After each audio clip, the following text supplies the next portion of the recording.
축복합니다. 우리 옆사람과 잠시 인사 나누시면서 성도의 교제를 함께 나누도록 합니다. 추운 날씨 잘 보내셨습니까? 감기는 걸리진 않으셨습니까?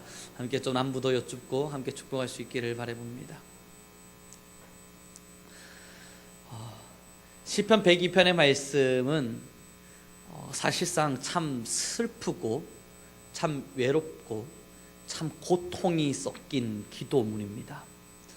이 시편 102편의 가장 위에 적혀있는 기록이 우리 성도님들의 성경책에는 어떻게 기록이 되어 있는지 모르겠습니다만 저의 성경책에는 이렇게 기록되어 있습니다. 고난당한 자기 마음이 상하여 그의 근심을 여호와 앞에 토로하는 기도. 이 지금 102편의 말씀 자체의 주제가 뭔가 살폈을 때 그 주제를 성경 위에서 기록을 하는데, 제가 다시 읽어드리면 고난당한 자가 마음이 상해서 그의 근심을 여호와 앞에 토로하는 기도라는 겁니다. 그래서 이 102편의 말씀은 참 무거운 이야기가 진행됩니다. 1절의 말씀을 함께 보도록 합니다. 여호와여, 내 기도를 들으시고 나의 부르짖음을 주께 상달하게 하소서. 이 고난당하고 있는 사람이 여호와께 부르짖습니다. 하나님, 내 기도를 들어주십시오. 2절을 보시면요, 나의 괴로운 날에 주의 얼굴을 내게서 숨기지 마옵소서. 내가 지금 괴로워하고 있는 이 날에 여호와여, 당신의 얼굴을 내게서 숨기지 마옵소서. 주의 귀를 내게 기울이사 내가 부르짖는 날에 속히 내게 응답하소서. 왜 하나님의 응답이 필요하냐면 3절부터 이렇게 기록합니다. 내 날이 연기같이 소멸하며. 지금 자신이 살고 있는 하루하루가 연기 같다는 거예요. 이건 고난을 당해본 사람이라면 알 겁니다. 하루를 살아가는데 연기 같은 삶. 그 고백을 하면서 그 뒤에 뭐라고 이야기합니까? 내 뼈가 쑥같이 탔습니다. 속이 썩어서 내 몸에 있는 뼈마저도 쑥같이 새까맣게 타들어가고 있다는 겁니다. 그래서 이 아픔을 토로하며 하나님께 얼굴을 숨기지 말아달라 기도하고 있습니다. 그리고 이 사람의 기도문을 좀 더 상세히 보시죠. 4절에 이렇게 기록하네요. 내가 음식 먹기도 잊었으므로 내 마음이 풀같이 시들어 말라버렸습니다. 마음에 힘이 없어져 버린 거예요. 마음이 고통당해 보셨잖아요. 마음이 시들어 버린 거예요. 풀같이. 5절이요. 나의 탄식 소리로 말미암아 나의 살이 뼈에 붙었습니다. 그 탄식이 얼마나 심각했던지 살이 뼈에 붙는 것 같은. 그리고 6절 말씀입니다. 나는 광야의 올빼미 같고 황폐한 곳에 부엉이 같이 되었사오며. 밤이 되어도 잠들지 못하는 거예요. 그 고통과 근심이 너무 심각히 사로잡혀서 밤이 되어도 잠들지 못하는 올빼미와 부엉이 같아졌어요. 그런데 어디에 있는 부엉이냐고요? 광야에 있는 눈. 올빼미 눈이 굉장히 좋습니다. 그래서 그는 밤에 먹이를 잡아 먹습니다만 아무리 쳐다봐도 그는 잠에서 깨어서 잠들지 못한 올빼미가 되어 있는데, 아무리 살펴보아도 이 밤중에 광야와 같이 허허벌판밖에 보이지 않는 자신의 인생길인 거예요. 그러면서 7절에 이렇게 기록합니다. 내가 밤을 새우니 지붕 위에 외로운 참새 같으니이다. 내가 밤을 지새우고 지새우니 외로운 참새. 여기서 왜 외로운 참새라 불렸냐면, 참새는요 사실상 떼를 지어 날아다닙니다. 아마 참새를 보셨으면 알겠지만 함께 동지들끼리, 친구들끼리 함께 뭉쳐서 날아다닙니다만, 이 조그마한 참새 한 마리가 지붕 위에 혼자 앉아 있다 생각을 해보십시오. 그 얼마나 외로워 보이겠습니까? 이 자가 밤을 지새우는데 그 밤이 얼마나 외로웠냐면 지붕 위에 홀로 앉아있는 참새 같은 거예요. 자신의 인생이. 사랑하는 성도 여러분, 지금 우리가 함께 예배하며 우리가 함께 찬양을 하고 있습니다만 그 마음에 숨겨져 있는 비밀이 어떤 것인지 과연 그 누가 알겠습니까? 그래서 이 시편의 기자는 자신의 이 답답하고 힘든 마음을 토로할 데가 없어서 하나님을 찾았습니다. 그럼 이제 우리는 궁금한 거예요. 문제가 생겼으면, 이토록 외로우면, 이토록 근심거리에 잡혔으면, 이토록 힘이 들면 지금 빨리 이 문제를 해결하러 달려나가야지. 왜 지금 교회에 와서 기도하고 있고 왜 이제는 하나님을 지금 찾고 있는가? 그 힘든 여정길을 걸어가면서 그 숯이 타들어가는 듯한, 뼈가 타들어가는 같은 고통 가운데 있으면서 왜 이 사람은 지금 하나님 앞에 기도를 올리고 있는가? 지금 이 본문의 말씀에 그 답을 내려놓으면서 19절의 말씀에 이렇게 기록하고 있습니다. 함께 읽어보도록 하겠습니다. 시작.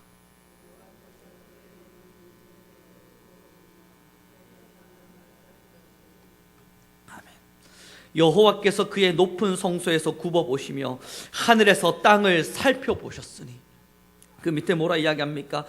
이는 갇힌 자의 탄식을 들으시며 죽이기로 정한 자를 해방하사 여호와의 이름을 시온에서 그의 영예를 예루살렘에서 선포하게 하려 하심이라.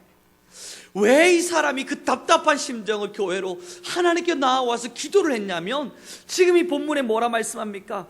하나님께서 이 땅을 굽어 살피고 계셔서 갇힌 자에게 탄식을 해방시키시고 그의 어려운 환경을 바꾸어 주실 그 힘이 하나님께 있기 때문이라는 겁니다.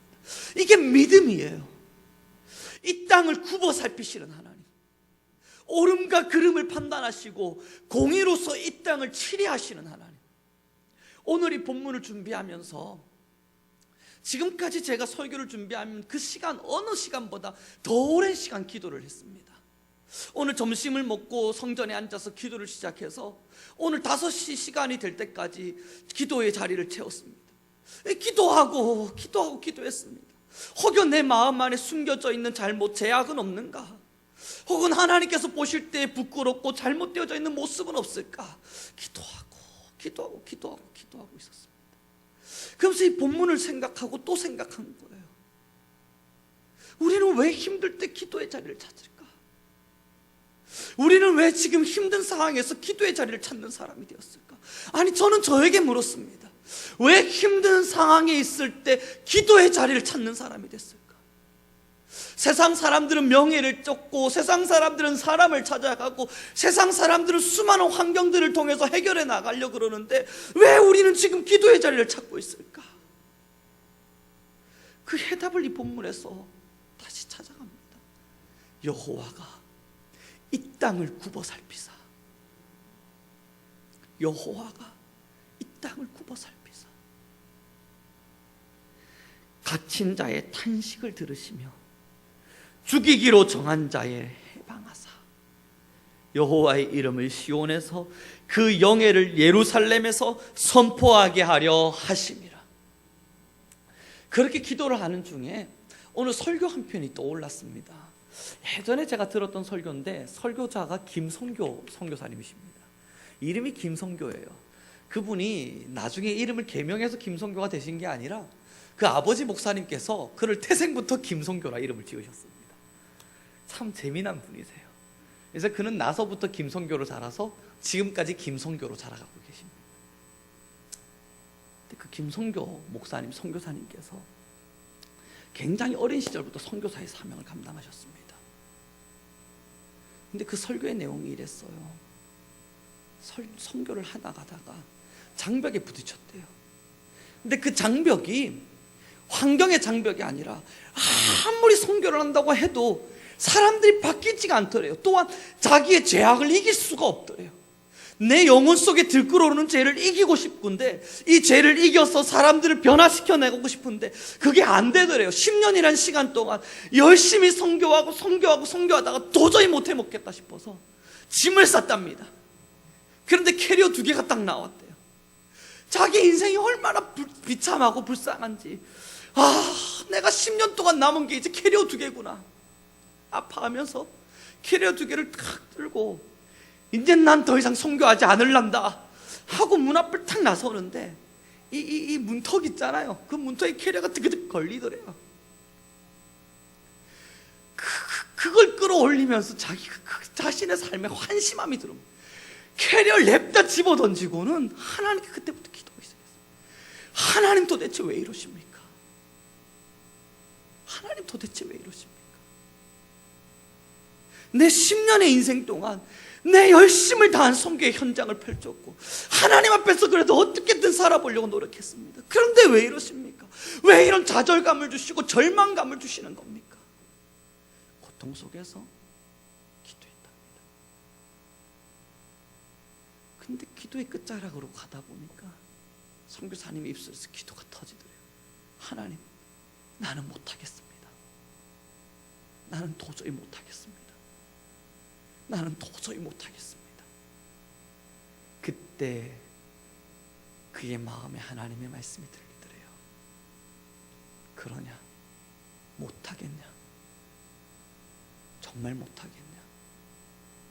나는 너에게 이 말을 듣고 싶었다. 나는 못하겠습니다. 그리고 선교사님이 펑펑 울면서 기도했답니다. 주님, 나는 정말 못하겠어요. 죄를 안 지으려고 그래도 죄 짓고 살고, 선교하면서 사람의 의를 안 드러내려고 그래도 의가 드러나고, 내 잘난 척, 내가 잘하고 있는 것처럼 교만하지 않으려고 그래도 그 모습들이 드러나고, 난 도저히 못하겠어. 그리고 하나님께서 그에게 위로를 주시면서 말씀하셨대요. 내가 너에게 새 힘을 주리니 내가 너를 굽어 살펴보고 내가 언제나 너를 굽어 살펴보고. 사랑하는 우리 성도 여러분, 이 신앙인이라는 사람들이 참 재미난 사람들입니다. 왜 힘든데 교회를 찾아오세요? 힘들면 빨리 그 문제 해결하러, 돈 없으면 돈 벌러 가셔야죠.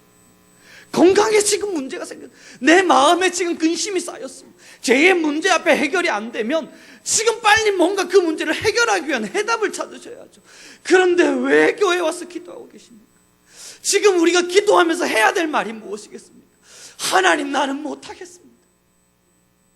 나는 정말 못하겠습니다.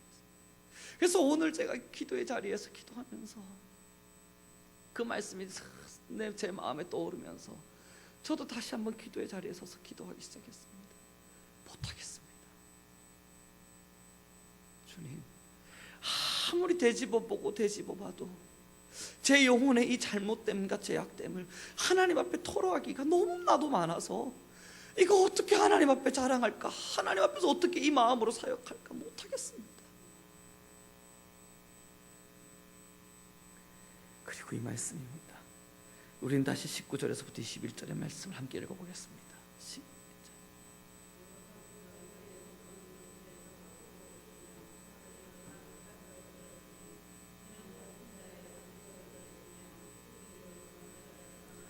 여호와의 이름을 시온에서 그 영예를 예루살렘에서 선포하게 하리라. 제가 이 21절 말씀을 준비하면서 읽는데 마음에 눈물이 막 터져 나오는 겁니다. 보세요. 여호와의 이름을 시온에서 그 영예를 예루살렘에서 선포하게 하려 하십니다. 왜 하나님께서 우리에게 기도를 요청하십니까? 왜 하나님께서 그 근심된 자, 좌절된 자에게 기도하라 명하십니까? 이 말씀에서 뭘 이야기하냐면 우리는 사라지는 거예요. 그러면서 우리의 사명, 사역, 우리의 삶 모든 것을 통해서 하나님의 영광이 시온에서부터 나옴을 선포하게 하기 위해서, 이 문제를 우리가 해결한 것이 아니라, 잘못되어진 것을 우리가 바로잡은 것이 아니라, 이야, 이건 정말 하나님이 하셨다, 그 영광을 드러내게 하기 위해서 그 말씀을 깨닫고 나니까 마음에 눈물이 터지기 시작하는 겁니다. 그렇구나, 난 정말 살고 있으나 내가 사는 것이 아니구나. 정말 내가 살고 있는 것이 아니구나. 이제서야 다시 말씀이 마음에 새겨지는 겁니다. 나는 죽고 예수로 사는 것. 그런즉 이제 우리가 죽었습니다.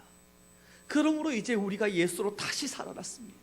이제 우리는 예수 그리스도 십자가를 우리의 등에 짊어졌고 예수님의 십자가 앞에 우리의 정욕을 날마다 못 박는 사람들입니다. 그제서야 이 말씀 앞에 다시 무릎 꿇는 거예요. 여러분들에게 하나님이 원하시는 게 뭔 줄 아세요? 우리 성도님들에게, 그리고 우리 성민교회에게, 그리고 저에게 하나님이 원하시는 건지 뭔 줄 아세요? 하나밖에 없어요. 우리는 죽어 사라지고 오직 하나님만이 영광을 받으시는 거예요. 우리가 이만큼 해냈잖아요. 우리가 그래도 하나님 앞에 이렇게 해보려고 노력했더니 그게 아니라고요. 우리는 못하는 사람인데, 우리는 할 수 없는 사람인데, 우리는 어떻게도 하나님의 뜻을 따라 살아갈 수 없는 사람인데, 주가 나를 이까지 인도하셨구나. 주님께서 우리 교회를 이까지 인도해 주셨구나. 주님께서 우리를 여기까지 살려주셨구나. 주님께서 이 부족한 사람들을 향해서 하나님의 말씀을 대언하게 해주셨구나. 그래서 우리가 기도하는 것 같아요. 사랑하는 우리 성도 여러분, 우리 성도님들의 삶을 통해 딱 한 가지만 나타났으면 좋겠습니다. 하나님의 영광. 여러분들이 하시는 사역이든 사명이든, 때로는 언어를 통해서든 혹은 말을 통해 뭔가를 통해서든 딱 한 가지만 나타나길 바랍니다. 하나님의 영광. 그래서 우리는 시편 145편의 말씀 다시 한번 읽어보겠습니다. 시편 145편 18절에서 21절의 말씀입니다.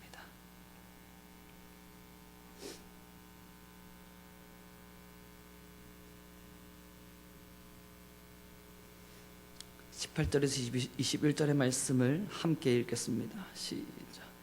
여호와께서는 자기에게 간구하는 모든 자, 곧 진실하게 간구하는 모든 자에게 가까이 하시는도다. 그는 자기를 경외하는 자들의 소원을 이루시며 또 그들의 부르짖음을 들으사 구원하시리로다. 여호와께서 자기를 사랑하는 자들은 다 보호하시고 악인들은 다 멸하시리로다. 내 입이 여호와의 영예를 말하며 모든 육체가 그의 거룩하신 이름을 영원히 성축할지로다. 아멘. 여호와께서는요, 자신에게 진실하게 간구하는 자, 어떤 고난에 있든 어떤 제약 가운데 있든 어떤 환경과 삶 가운데 있든 자신에게 진실하게 구하는 자에게 가까이 하고 계신다. 그리고 그 가까이함을 통해서 이 19절에 뭐라 말씀하십니까? 그들의 부르짖음을 들으시사, 그들의 부르짖음을 들으시사 그들을 다 구원하시리로다. 이 구원을 받은 자가 뭐 하겠습니까? 21절에 너무 아름답잖아요. 내 입이 여호와의 영예를 말하리라. 내 입이 여호와의 이름을 찬양하리라. 내 삶이 여호와의 높음을 송축하리라. 사랑하는 우리 성도 여러분, 때로는 근심이 찾아옵니다.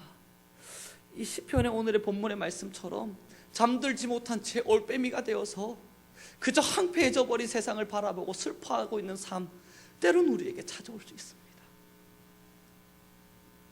뼈가 숯같이 타들어가는 삶들이 우리 모두에게 찾아오기도 합니다.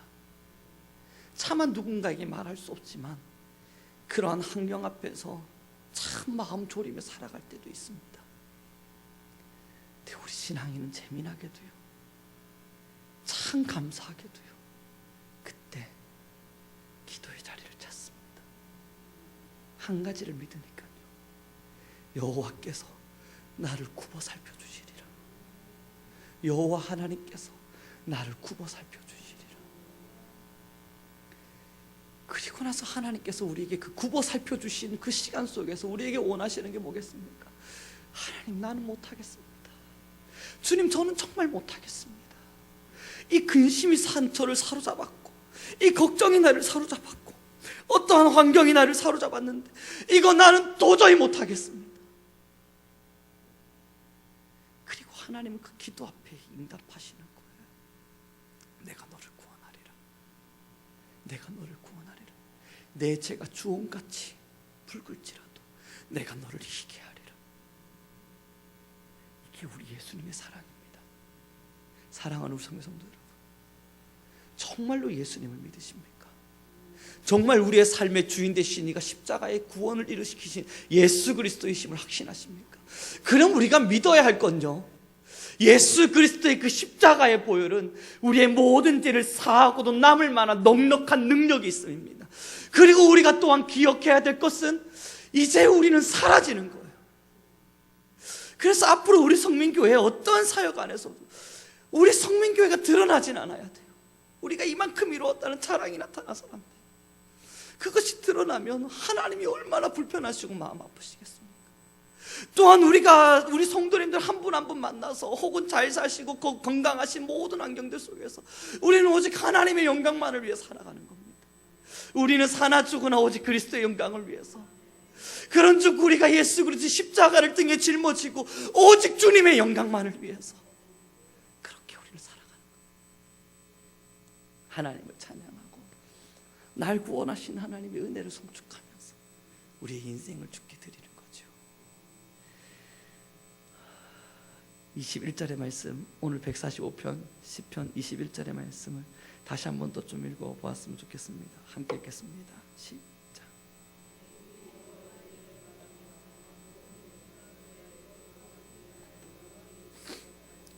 아멘.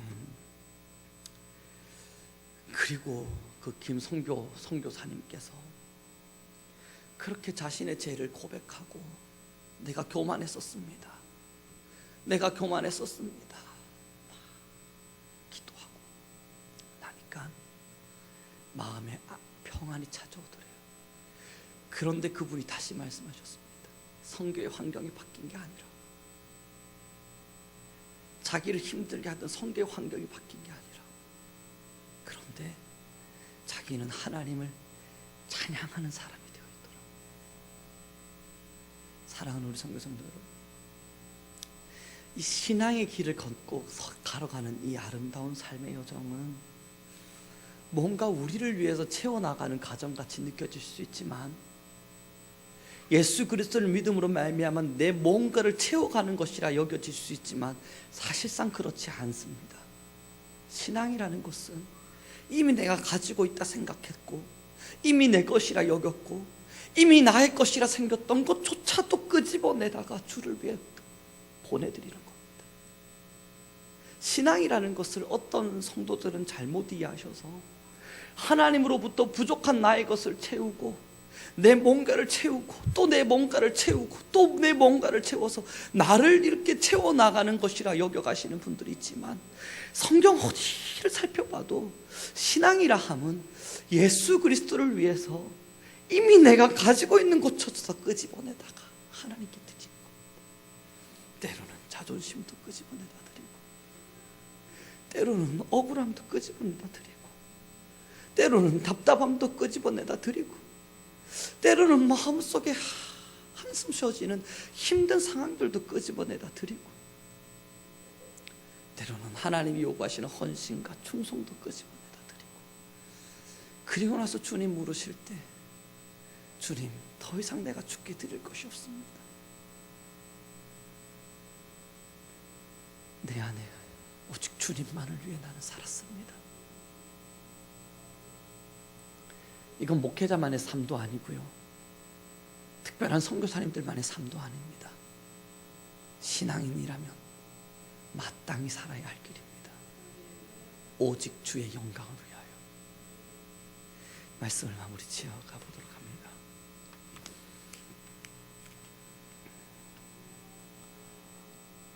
오늘 이 말씀을 준비하면서 하나님께 기도하는 중에 제가 하나님 앞에 기도해야 될 것이 뭔가 늘 기도하면서 또 기도의 제목들을 찾았습니다. 제 안에 끄집어내야 될 것들이 뭐가 있을까 계속 끄집어내 보았습니다.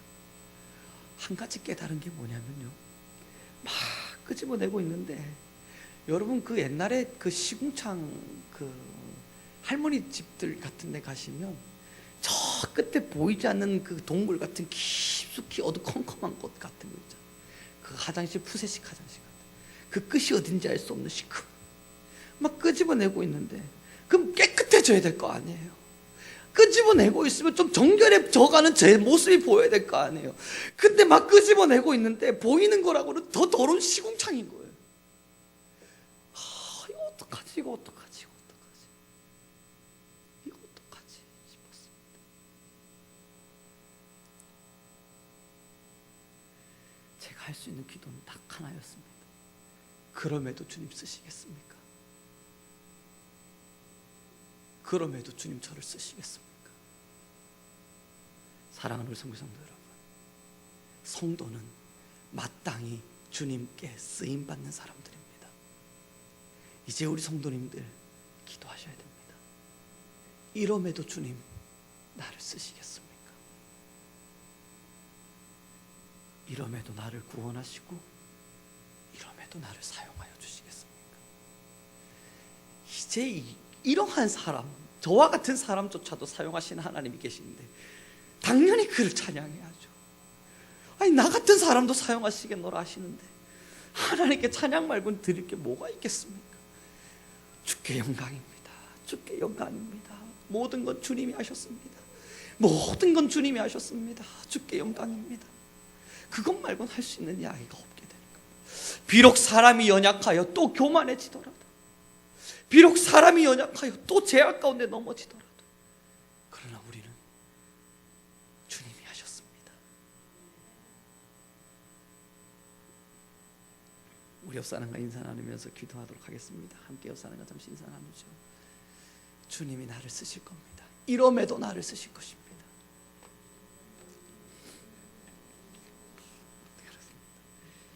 우리 모두 어떠한 근심과 걱정 가운데서도 성전을 찾아 기도할 수 있는 하나님의 사람들이 되길 바랍니다. 왜냐하면 하나님은 반드시 우리를 구원하시니까. 그럼에도 그 구원은 우리에게 만족을 주는 것이 아님을 기억해 주셔야 합니다. 내가 할 수 없다는 것을 인정할 때, 내가 할 수 있는 것이 아니라는 것을 고백하는 겸손함으로 나아갈 때, 이럼에도 우리를 사용하신 하나님의 영광을 보는 것입니다.